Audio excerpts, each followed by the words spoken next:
All right. Hi, everyone. I'm Abby Holtzman, and this is my SYP. It's called Storytelling and the Search for Self. I started this semester with a simple question from the play Sugar by Robbie McCauley. And the question was, how do I look back, go forward, and be here at the same time? As a senior in high school, I feel very drawn to the themes of identity, memory, and the passage of time. And so I really wanted to find an answer to this question as I move on to the next segment of my life. And by working through a lot of ideas about the central themes that I have in my blog, my SYP blog, I began to realize that the answer was narrative, a narrative structure, a story. Stories have the ability to tie together an identity, to connect past and future, and to create a cohesive sense of self.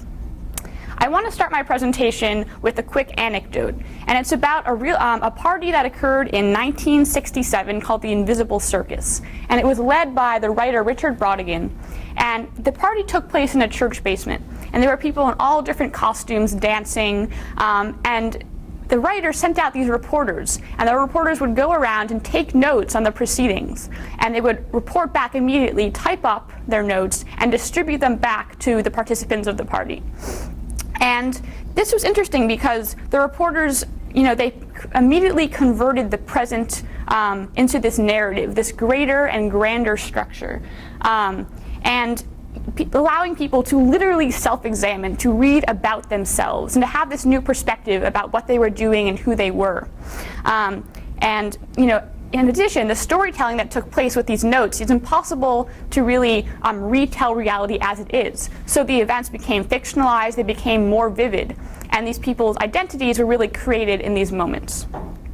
And in fact, in Jennifer Egan's novel, The Invisible Circus, which is centered around this 1967 party, one of the main characters says, and I quote, "It wasn't real life, which I guess is what made it great." And I'm going to come back to this theme of storytelling as imagination. But for now, I'm going to just talk about my paper and my project and give a quick outline. So first of all, storytelling in all its forms, as I discovered, from spoken stories, written stories, the stories that music and art tell, they all help us carve out identities, and they help us discover who we are. So I wanted to set out to find out how and why. So for my paper, I focused on the Road by Jack Kerouac, which was a book that I'd really been meaning to read for a long time. For some reason, teenagers are sort of drawn to this book. No matter who you talk to, they say, oh, I read that when I was 16, 17, 18. It's really about discovery, it's about travel, and it's about change. So I narrowed down my long list of novels. I was thinking about reading You Can't Go Home Again by Thomas Wolfe, and I've discovered a lot of books that I really am looking forward to reading. But I focused on the Road, and the novel is a classic Bildungsroman, which means the essence of its story is the search for self of the protagonist. Sal Paradise, Dean Moriarty, and their companions carve out identities through two main paths. This is my thesis, what I discovered in the book. They were both guided by storytelling. The first path was through connection to others, which allows time to move forward once a collective past is established. And the second path they found self through stories through is in fact to transcend time and to know themselves clearly in this extended present. And these are the two opposites that stories can provide. They can both rewrite the past and preserve memory, and they can also allow memory to fall away and allow self to be discovered in that way. So when I read this passage that's up right now, I really understood that the book was about the search for self. And this is one of my favorite passages of the entire novel. I woke up as the sun was reddening, and that was the one distinct time in my life, the strangest moment of all, when I didn't know who I was. I was far away from home, haunted and tired with travel, in a cheap hotel room I'd never seen, hearing the hiss of steam outside and the creak of the old wood of the hotel, and footsteps upstairs and all the sad sounds, and I looked at the cracked high ceiling and really didn't know who I was for about 15 strange seconds. I wasn't scared. I was just somebody else, some stranger, and my whole life was a haunted life, the life of a ghost.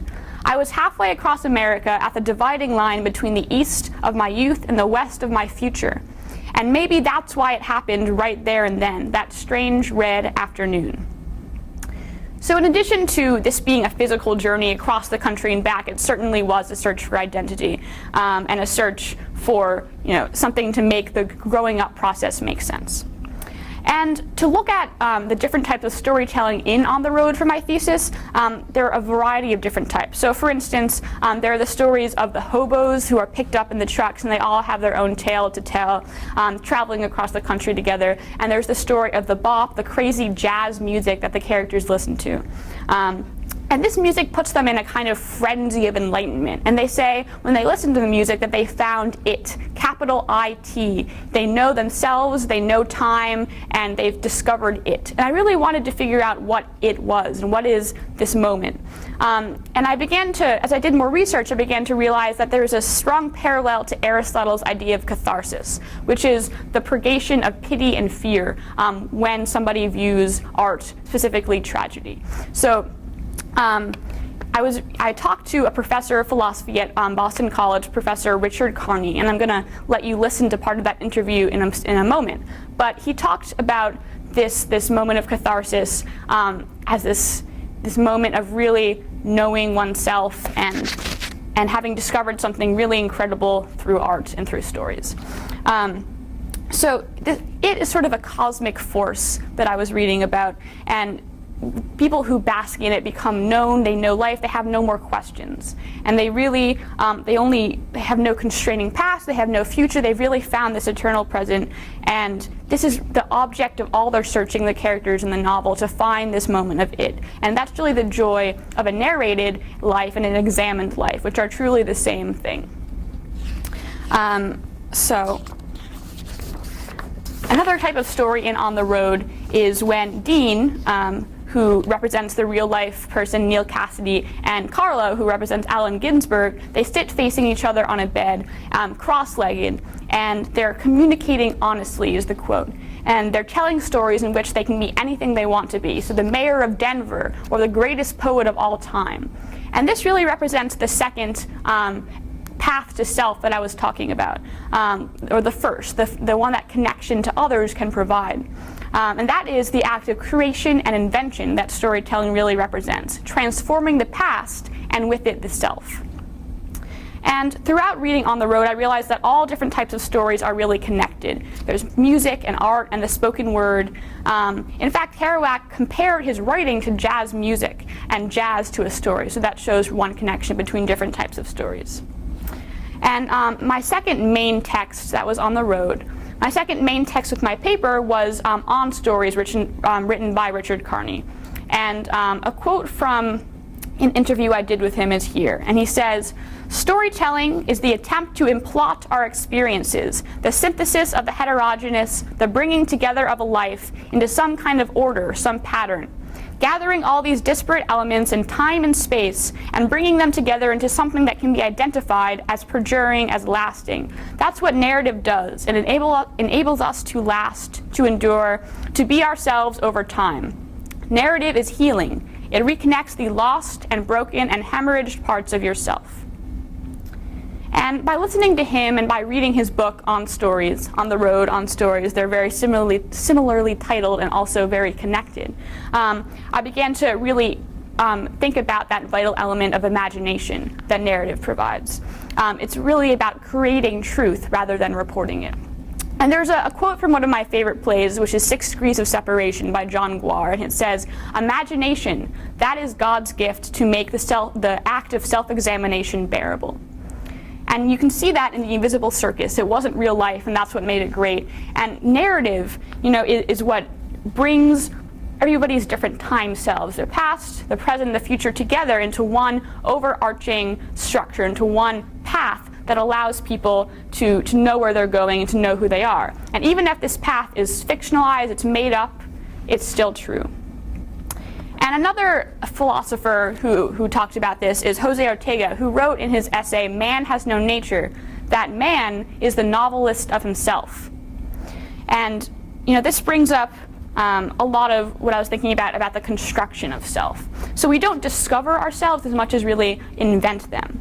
And Ortega writes in his essay that man has to make his own existence at every moment. So we never really truly know who we are.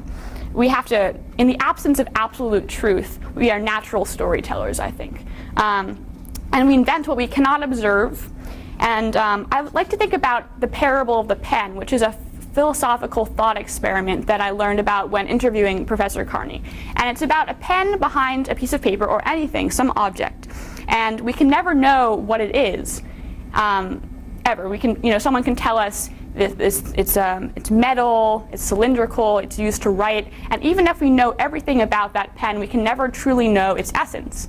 And I think the way to get at that pen, to get at the meaning and significance of the pen, is to tell a story about it, is to tell something that may not be true, but makes it meaningful. So for instance, if you said this pen was used to write a love letter off the coast of somewhere, then the pen would be meaningful and it would be ours. So that's the power of storytelling, to invent truth. I think as well that another big part of who we are is our past. And past is something else like the pen that is very unperceivable. As soon as it happens, it's gone, and what we know about it is what we tell ourselves. And memory is a type of storytelling as well. So Ortega writes in his essay that man is what happens to him, what he has done. Man lives in view of his past. Man, in a word, has no nature. What he has is history. And what stories do is help to recreate the past. As Professor Carney pointed out to me, the words for story and history in many languages are almost exactly the same. So in French, you have histoire, which means story. And so as storytellers, as humans, we tell ourselves, we make up the past, we make up ourselves, and we become known.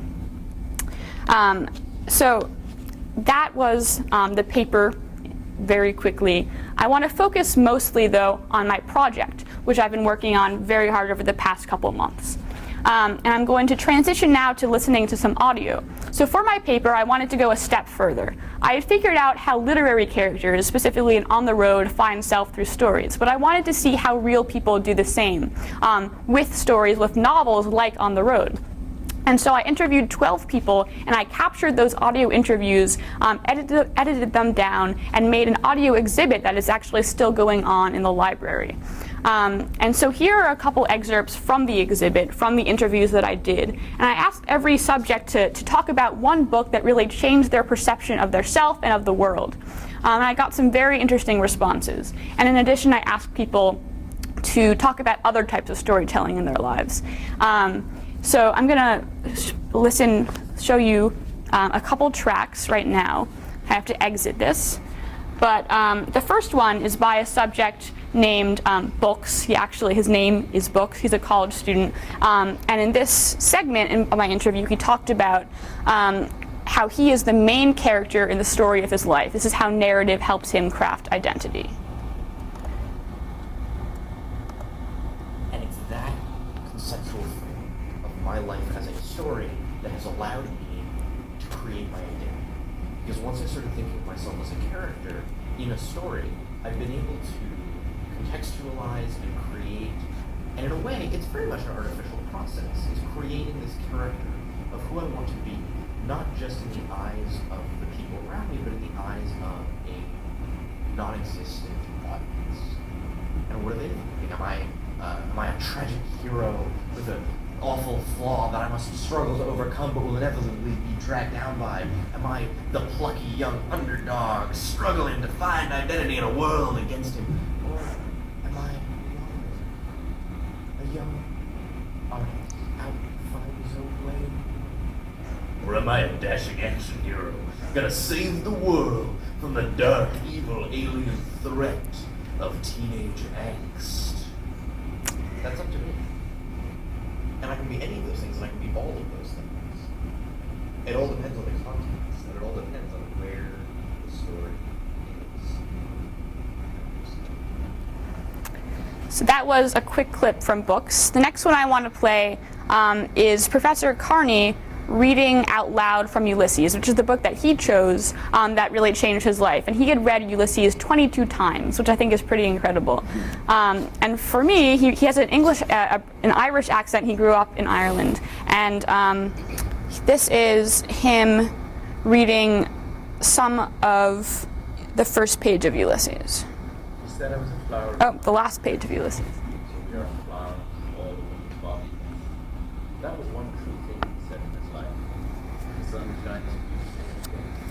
That was why I liked him, because I saw he understood the felt of the meaning. And I knew I could always get around it, and I gave him all the pleasure I could. So he asked me to say yes. And I wouldn't answer first when he looked out over the sea and the sky. I was thinking of so many things he didn't know about me, Mr. Stanley, Hester, and Father, Lord, Captain Rose, and the sailors playing all birds fly, and I say, And then here is him reading from the first page. Stately plump buck mulligan came from the stairhead, bearing a bowl of lather, on which a mirror and a razor lay crossed. The yellow dressing gown, ungirdled, was sustained gently behind him by the mild morning air. He held the bowl aloft and intoned, in Floribo ad altare Dei. And lastly, I'm going to play a couple clips from the last question that I asked everyone. And I asked them to summarize their book in one word, just one word. Boil everything down into a single word. And I got a lot of different responses, so I'm going to play them quickly. One word. Lost.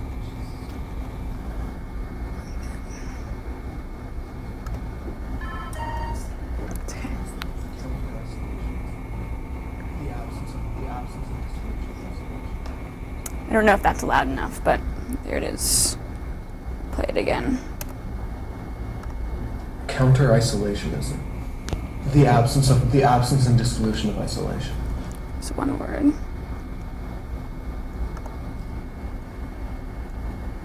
Words. I think that's one of the main themes.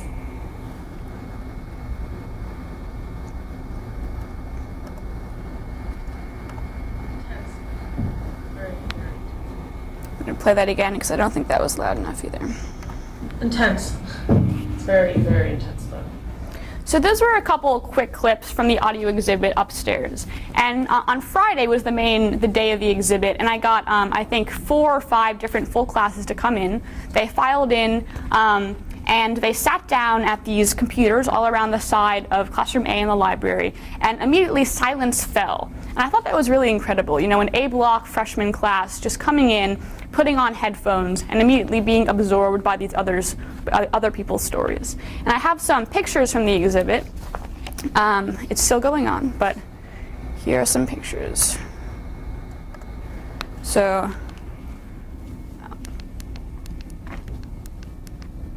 actually, this is books, reading Blankets by Craig Thompson, which was his selection. Some of the pictures are in the exhibit as well. Here's someone who picked A Streetcar Named Desire. This person picked Sleeping Freshmen Never Lie. And here's the exhibit on Friday. Classes completely absorbed. You can see on the walls I have the name of each subject, the name of their book, and a short quote that's typed up from each interview. And the second part of the exhibit was the Share Your Story rooms. And I asked people to go into these rooms, and a recording equipment was set up on the computer, and they would just go in and talk about books that changed their lives and answer the list of interview questions that I had asked all the other subjects.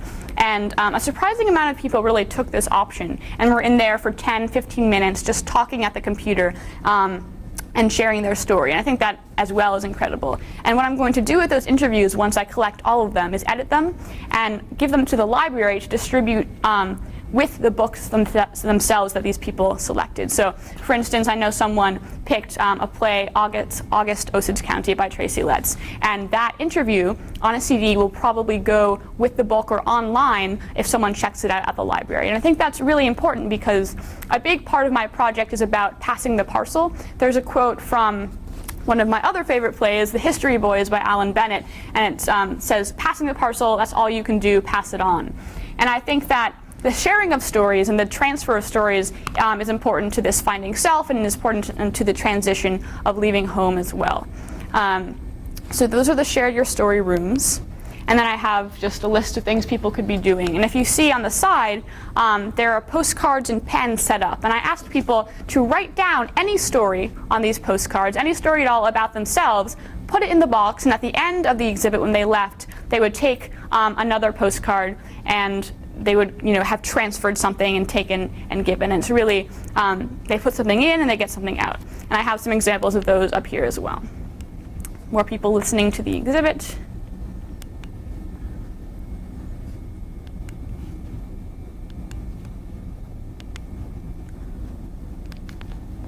And here's someone filling out a postcard. Listening. So here are some examples of postcards that I received. A lot of them were taken by students, but I think it's really interesting to see how honest people were with writing down their stories. Of course, I got some silly ones, people writing waffles, but I think in general, people really poured their heart into these things, and I was lucky enough to read some of them. I cannot predict tomorrow. I can only deal with today and prepare for the future. I think that's pretty incredible.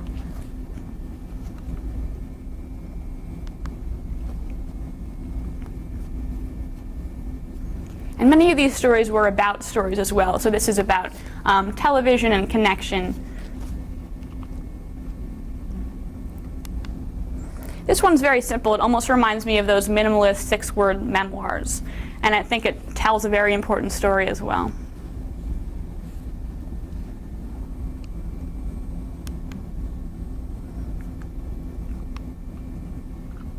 Again, the honesty I was impressed by.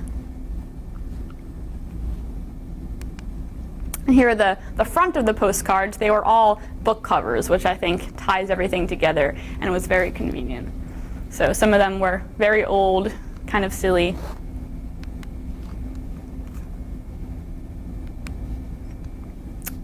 Words, books, lots of words. Here's another postcard. And as well, I had a panel up for people to put up their postcards possibly, and also I asked them to write what they had learned about the exhibit on a post-it note and post that as well. And I can show some examples of that in a moment. Here are some more postcards. Words throughout my whole life have healed me. This is one of my favorites. Someone wrote about a song that their great-grandfather had sung to their great-grandmother while he was shaving in the morning. And just reading this, it's like, diving into someone's mind and really knowing them. And of course they're anonymous, but I think that's what makes it special as well.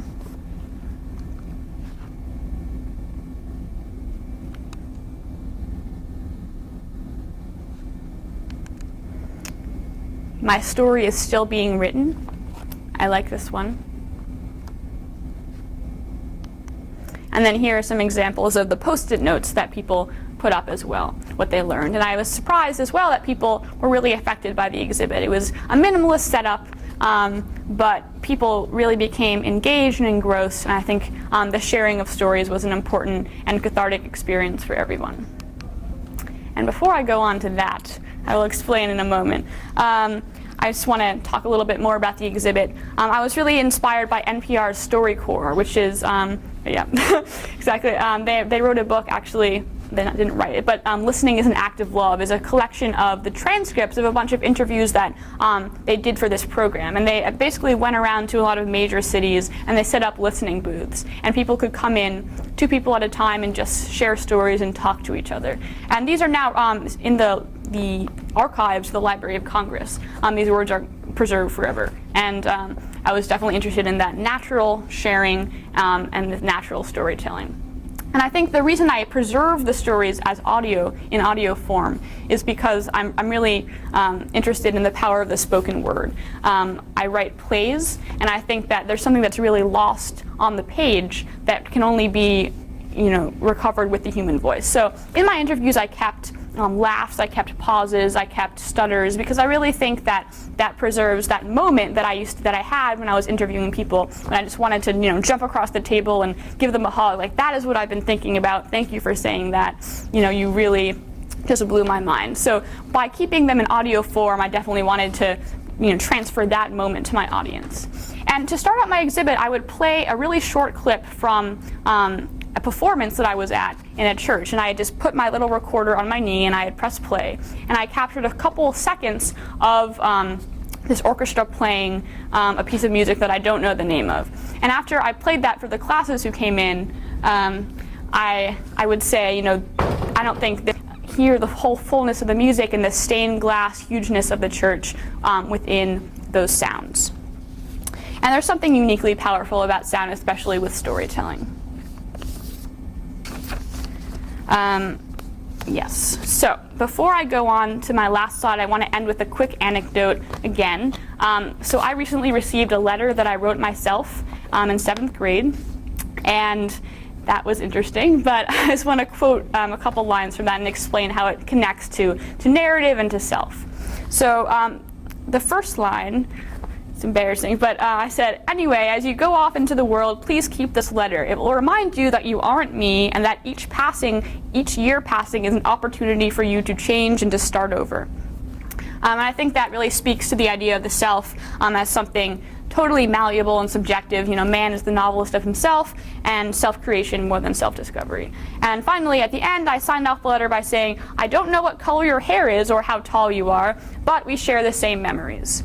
And that really also speaks to the fact that we are our memories, we are our pasts.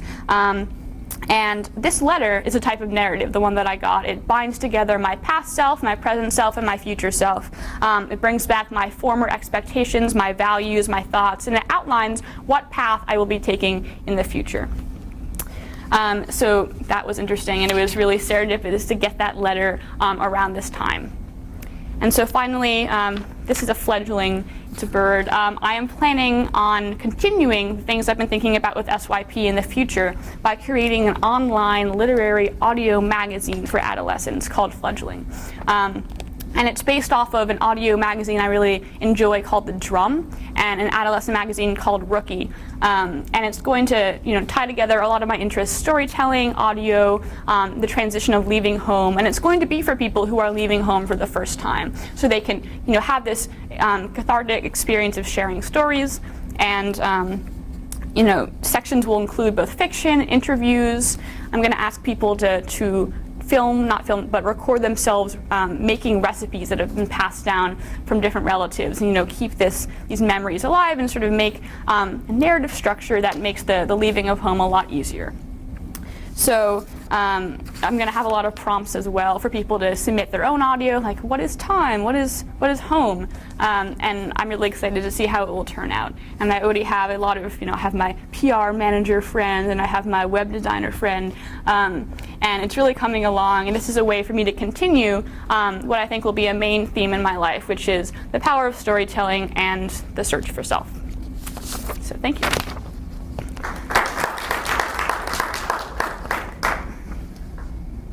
For questions? Are you really a senior in high school? I've been lying the whole time. Yeah. Okay, sorry. I know we're supposed to have intelligent questions. Oh, no. She's that's only the there for a few more days. Okay, I'm sorry. Okay. Do you have a, you said the website, do you have a, Yes, I do. I don't have it right now. I'll email it to you. My friend, who's a web designer, has made one. It's called The Fledge, but I'm not sure if it's .wordpress or Blogger, so I will get back to you. Yeah. Mm-hmm.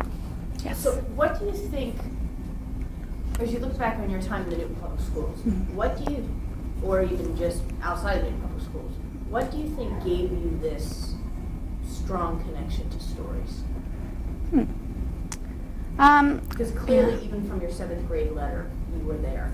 Right? So, was it your family? Why do you think you have this strong connection? It's a good question. I think since I was very, very little, my mother has been reading me stories and telling me stories. And I remember The Phantom Tollbooth would definitely be the book that I would choose that changed my life, because before I could really understand books, she was reading them out loud, doing the different silly voices, and Harry Potter and The Wind in the Willows and all of those books. And I've been hearing family stories from my grandparents and my aunts and uncles, and I think I'd always been a little bit obsessed with the past as well, and sort of I would turn 8 and I would ask what happened when I was 5. And every year I would want to know who I was before. I would want to know what I had missed, what I couldn't remember about my past. So I think storytelling has always been there because of my family, but also because each year going through in school, I remember 1st grade we had to talk about our ancestors and where our ancestors came from. And I remember that project really vividly, and sitting around talking and listening to people. My grandparents came from Poland or Russia, and those were mine. But it was just this, the sharing of stories has always been there with my family and in school. Yeah.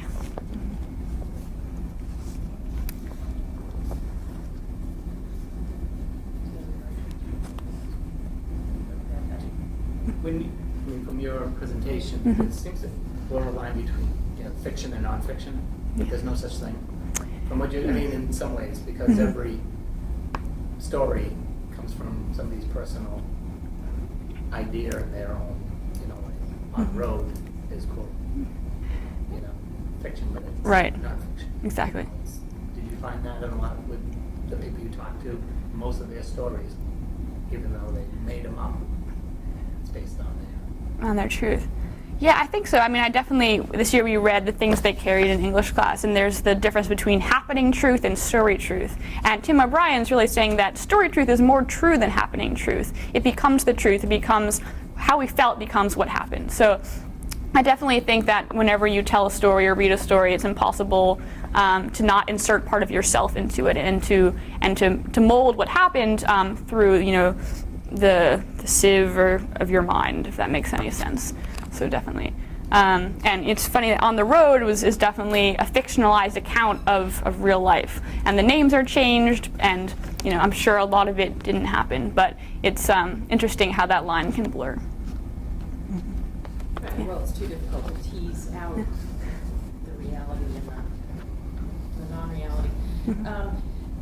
You commented on StoryCorps, and I look forward desperately all week to Friday mornings and hearing the stories. But how about the moth? Did you listen to the moth? Oh, you know what? I was talking to someone about my project like 2 months ago. They said, you have to listen to the moth. And I haven't done it. You have to listen to Yeah. the moth. Okay. It's on Thursdays at 9 on BUR. Okay. But it is the same. It's live storytelling, and it is. I laugh, I cry, and as I listen, the line is so blurred as to what is is it fiction, is it reality? Right. It's wonderful. I would definitely check out the moth. I will. I'm excited. Right. This is phenomenal. What are you doing next year? I'll be going to Swarthmore College. So, And yeah. what you thought you were going to study? Well, they have a major there called Theories of Interpretation that combines English and history and philosophy, which are my favorite things. So that's what I sort of want to do, along with working on fledgling. Because I've talked to a lot of people at Swarthmore, and they're very, there's no such thing as an audio magazine there yet. There are tons of literary magazines and newspapers, but I think this will add something that's new. So I'm very excited.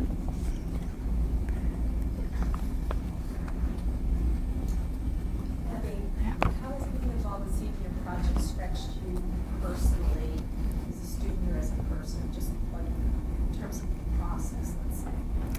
Yes, I think I started out this process with a list of 30 novels that I wanted to read and write about. And I had a fantastic reader, Dr. Parker, and every time I met with her, she would say, you have to focus, you have to narrow, you have to cut down.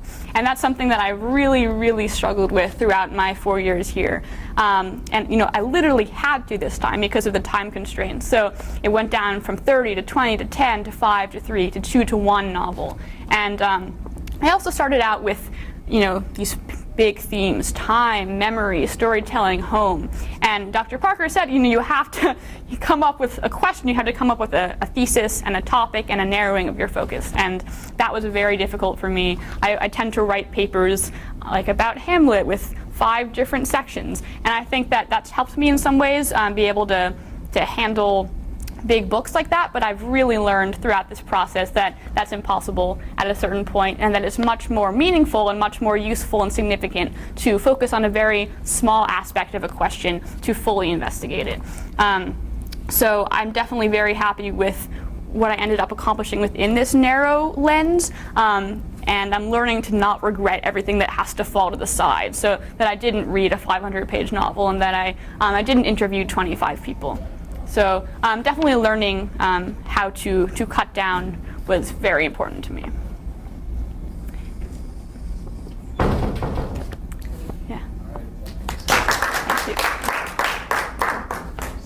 just have a few minutes left on the block, so we could take a few minutes to gather your thoughts.